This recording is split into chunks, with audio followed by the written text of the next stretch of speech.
Good morning, YouTube. My name is Lama Jigme Kyatso. This is the Buddha Joy Well Meditation School. Welcome to the 80th chapter of the Tao Te Ching.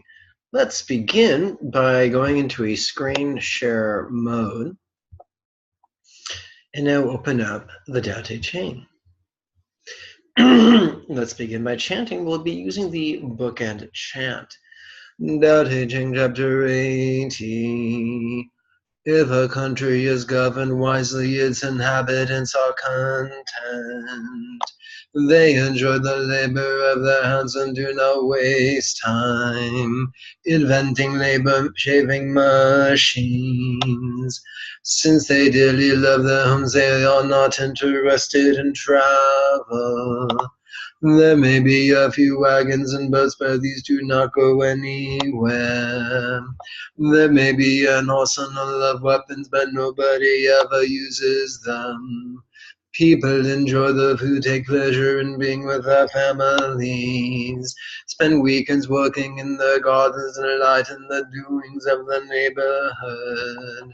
And even though the next country is so close that people can hear its roosters crowing and its dogs barking, they are content to die of old age without ever having gone to see it.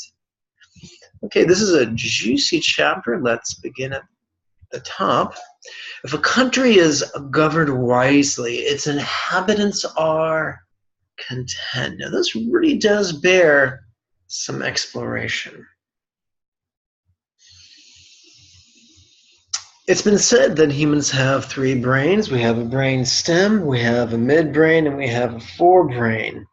The midbrain is basically the seat of competition. I'm sorry, the brain stem is the seat of competition. The midbrain is the seat of cooperation. What about the forebrain? It's the servant of either. It's neither good nor bad. It's just an arsenal of tools.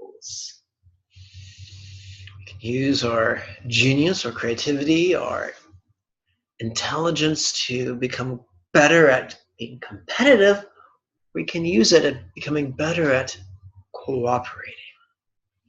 Competition is very young, it's very male, it's very patriarchal in every negative sense of the word. It's rigid, it is aggressive, it is non-sustainable. Cooperation is more circuitous, it's more yielding, it's more yin. It is the way of the Tao. For numerous millennia, arguably since the advent of the Neolithic Revolution, human society has been largely, not universally, but largely propelled by young, competitive, fierce, scarce aggression energy.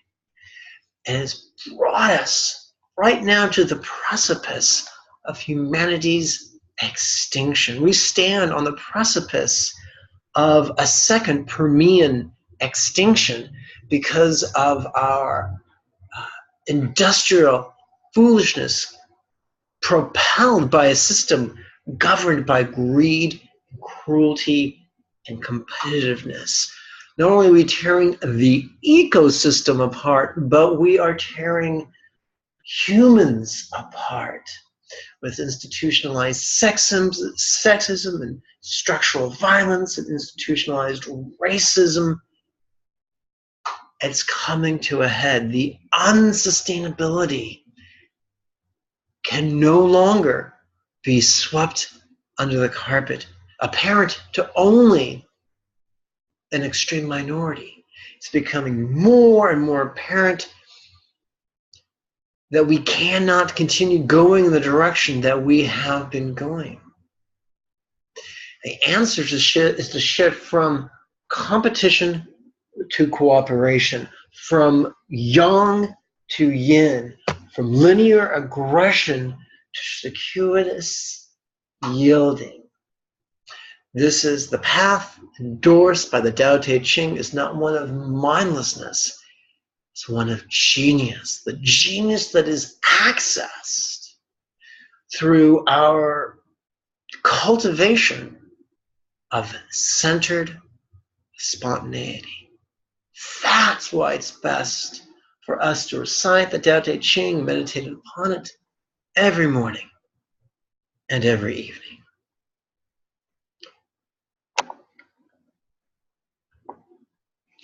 My friends, I thank you for your time and your kind attention, and I thank all my patrons, both on Patreon and on PayPal, who support the good works of the Buddha Joy Meditation School.